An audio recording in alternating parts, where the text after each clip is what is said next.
Hi, in front of me is OUKITEL WP20 and today I would like to show you how you can manage autocorrection.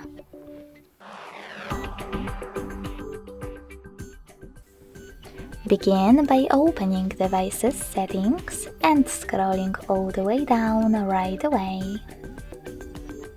When you're ready, select System.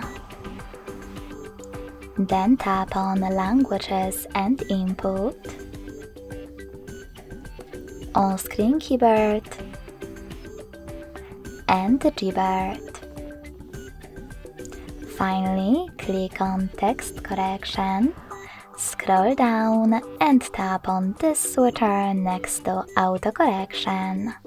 This way you can switch it off or on. Thanks so much for watching. If you enjoyed this video, don't forget to leave a like, comment and subscribe. Bye!